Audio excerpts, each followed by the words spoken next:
اعوذ باللہ من الشیطان اللعین الرجیم، بسم اللہ الرحمن الرحیم۔ ناظرین سلام علیکم، میں علی انوار جعفری ایک بار پھر آپ کے درمیان حاضر ہوا ہوں ہمارا پروگرام سوالوں کا سفر لے کر۔ آج ہمارے مہمان ہیں علی جناب مولانا پیام حیدر رضوی صاحب قبلہ۔ قبلہ السلام علیکم ورحمۃ اللہ وبرکاتہ۔ قبلہ میں پہلا سوال جو آپ سے کرنا چاہوں گا وہ یہ کہ جب روزہ دار کو ہم افطار کراتے ہیں، افطار کے لیے پارٹی کرتے لوگوں کو بلاتے ہیں، اجماع کرتے لوگوں کا، تو افطار کی کیا فضیلت ہے؟ میں چاہتا ہوں آپ اس پہ کچھ روشنی ڈالیں۔ اعوذ باللہ من الشیطان اللعین الرجیم، بسم اللہ الرحمن الرحیم۔ یقیناً ماہ رمضان میں جب روزہ رکھنا باعث اجر و ثواب ہے، تو اسی طریقے سے روزے داروں کو کھلانا اور افطار کرنے کی بھی بہت تاکید ہے۔ ہماری روایات میں مختلف روایتیں و حدیث ملتی ہیں کہ جس میں یہ تاکید کی گئی ہے کہ روزے دار کو آپ افطار کرائیں اور افطار پہ دعوت دیں۔ ہمارے کلچر اور ماحول میں بھی ہونا چاہیے کہ افطار کے وقت ہم مومنین کو اپنے گھر میں مدعو کریں یا ان تک افطار پہنچائیں، لیکن بہترین طریقہ یہ ہے کہ ہم اپنے گھر میں مدعو کریں، یعنی اگر پورے سال ہم دعوت نہ بھی کرتے رہے ہوں تو ماہ رمضان کی فرصت کو اپنے ہاتھ سے جانے نہ دیں۔ اب اس میں جو روایات ملتی ہیں، جیسے چھٹے امام جعفر صادق علیہ السلام سے حدیث ہے کہ آپ نے فرمایا کہ جو شخص روزے دار کو افطار کرائے گا، اس کو اس روزے دار کے روزے کا جو ثواب تھا، اس نے ایک روزہ رکھا، اس کا جو اجر ہوگا وہی اجر افطار کرانے والے کو بھی ملے گا، اور بغیر یہ کہ اس کے اجر میں سے کچھ کم ہو۔ تو یہ ایک بہت ہی اہم موضوع ہے کہ یعنی ہم ایک روزہ اگر رکھ رہے ہیں اور 5 لوگوں کو یا 10 لوگوں کو افطار پہ دعوت کر رہے ہیں تو سمجھ لیں کہ ہم نے 10 روزے رکھے، 10 روزے کا ثواب۔ یا بعض دوسری حدیث میں ملتا ہے کہ فرزند اسماعیل کی نسل سے 10 غلام آزاد کرنے کا ثواب افطار کرانے کا ہے۔ اب ایک غلام آزاد کرنے کا ثواب روایات میں حدیث میں کتنا ہے؟ روایت میں ملتا ہے کہ گویا کسی نے اگر ایک افطار دی اور کسی کو ایک روزے دار کو افطار کرایا تو گویا 10 غلام کو اس نے فرزند ابراہیم فرزند اسماعیل سے آزاد کیا۔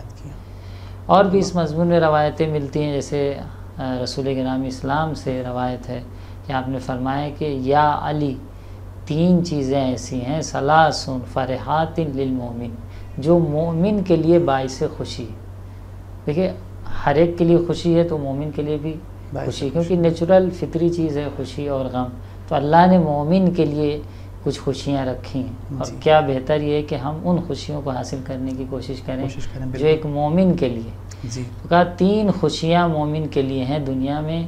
سب سے پہلی خوشی اپنے ایمانی بھائیوں سے ملنا، ملاقات کرنا، لقاء الاخوان، اور دوسری خوشی ہے تفطیر الصائم، روزے دار کو افطار کرانا۔ یعنی بالکل واضح طور پر صریح طور پر فرمایا کہ روزے دار کو افطار کرانا مومن کی خوشی کا ایک حصہ ہے۔ اب اگر کوئی شخص افطار کرانے میں شوق رکھتا ہے اور افطار کراتا ہے تو یقیناً ایمان کا ایک حصہ اس کے اندر پایا جاتا ہے، کیونکہ وہ خوش ہو رہا ہے اس عمل سے جس کو اللہ اور رسول پسند کرتے ہیں۔ وَالتَّحَجُّدْ مِنْ آخِرِ اللیل، مومن آخر شب میں اللہ سے راز و نیاز و مناجات کرنے میں بھی خوش ہوتا ہے۔ یعنی اسے ایک معنوی، دیکھیے ایک معنوی لذت ہوتی ہے اور ایک مادی لذت ہوتی ہے۔ اب جو لوگ مادی لذتوں میں گھرے رہتے ہیں انہیں معنوی لذتوں کا احساس نہیں ہو پاتا کہاں ہے، لیکن جو لوگ معنوی لذتوں تک پہنچتے ہیں اور وہ لذتیں اللہ کی بندگی و اطاعت و راز و نیاز و تہجد اس کے ذریعے انہیں ملتی ہے، تو اس کا بھی اپنا ایک الگ لطف ہے۔ بالکل، اور اسی لیے کسی عالم نے بہت اچھا جملہ کہا کہ این ابناء الملوک بلذاتها، کہاں ہیں بادشاہ لوگ اپنی لذتوں کے ساتھ؟ وہ لذت جو علم کو حاصل کرنے میں اور اللہ کی عبادت میں ہمیں حاصل ہو رہی ہے۔ تو یقیناً مومن کے لیے بھی کچھ معنوی لذتیں ہیں، اس میں سے یہ بھی ہے کہ آپ روزے دار کو افطار کرائیں، بہت تعجب کی ضرورت ہے۔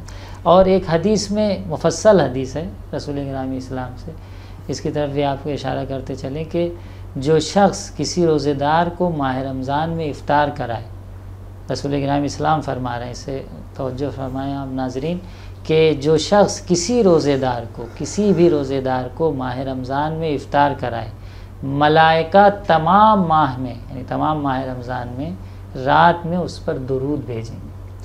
اب آپ سوچیے کہ درود کس پہ بھیجا جاتا ہے؟ اللہ اور ملائکہ درود بھیجتے ہیں نبی پر. قرآن کی آیت آپ پڑھتے رہتے ہیں ان اللہ و ملائکۃ یصلون علی النبی. تو ملائکہ آپ پہ درود بھیجیں گے.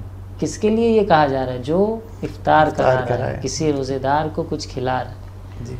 اور شب عید فطر جبرائیل اس سے مصافحہ کریں گے. یعنی جو اس نے ایک مہینے میں 2 دن 4 دن جو بھی روزے داروں کو بلایا افطار کرایا, تو شب عید فطر جبرائیل اس سے مصافحہ کریں گے. جبرائیل ملک مقرب ہے. بالکل رسول کرام اسلام ملائکہ کائنات کے پاس آتے تھے. تب آپ دیکھیے کیفیت وہی جب نازل ہوتی تھی. جبرائیل کوئی عام ملک نہیں ہے. بالکل. تو جبرائیل مصافحہ کریں گے, اور جبرائیل جس سے مصافحہ کرے, نتیجہ دیکھیے کہ جبرائیل جس سے مصافحہ کریں گے اس کے آنسو بڑھ جائیں گے اور دل نرم ہو جائے گا. عجیب مرحلہ ہے. یعنی جبرائیل کے مصافحے سے اور آنسو کے بڑھنے اور دل کے نرم ہونے سے, یعنی خدا یہ بتانا چاہتا ہے کہ جب آپ روزے دار کو افطار کراتے ہیں اور جبرائیل اور ملک نورانیت آپ سے قریب ہوتی ہے, تو آپ کے دل میں جو قساوتیں پائی جاتی ہیں جی. جو برائیوں سے, گناہوں سے اور دنیا کے گردش حالات سے انسان خدائی و معنوی چیزوں سے دور رہنے سے جو دل میں قساوت آ جاتی, وہ قساوتیں دور ہو جائیں گی, دل نرم ہوگا. یہ سب افطار کرانے کا اجر ہے. تو راوی نے کہا یا رسول اللہ اگر اس کے پاس افطار کرانے کے لیے کچھ نہ ہو, موجود نہ ہو, کچھ ایسی چیز نہ ہو کہ افطار کرائے, تو آپ نے کہا ایک روٹی کا لقمہ جو ہے اگر وہ کرا دے تب بھی اس کو وہ اجر ملے گا. کہ اگر وہ بھی نہ ہو تو کہا ایک مٹھی کوئی بھی غذا ہو جو اس کے وہ بھی کرا دے تب بھی اس کو وہ اجر ملے گا. کہا اگر وہ بھی نہ ہو تو کہا ایک گھونٹ دودھ پلا دے, گھونٹ دودھ پلا دے تب بھی اس کے لیے وہ اجر ہوگا. کہا اگر وہ بھی نہیں ہے اور ہم اس ثواب تک پہنچنا چاہتے ہیں, لیکن ہوتا ہے نا کہ مومن کبھی ان فرصتوں کو ہاتھ سے جانے نہیں دیتا. دیکھیے دنیا جو ہماری چل رہی ہے, دنیا میں ہم مادی چیزوں سے جڑے رہتے ہیں.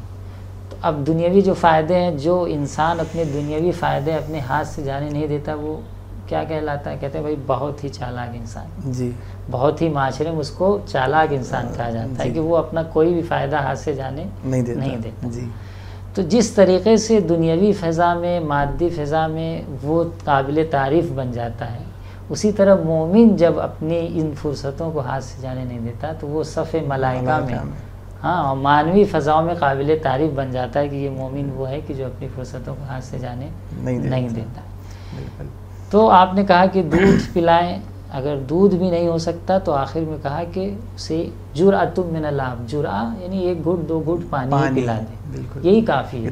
یعنی کتنا آسان کام ہے کہ آپ ایک روزے دار کو افطار کرانے کا اجر حاصل کریں. یقیناً ہم میں سے ہر ایک انشاءاللہ کوشش کرے کہ ماہ رمضان میں اس برکت کے مہینے میں مومنین, رشتہ دار, عزیز, دوست, احباب کو دعوت کرنے کے ذریعے یا کسی اور طریقے سے ان تک افطار کرانے کے اجر سے محروم نہ رہیں. بہت شکریہ قبلہ, جزاک اللہ. ناظرین, تو ہم نے دیکھا کہ آقا نے کتنی فضیلتیں بیان کریں افطار کرانے کی اور روزہ داروں کو اپنے گھر پر یا ان تک افطار پہنچا کے ان کا روزہ کھلوانے کی.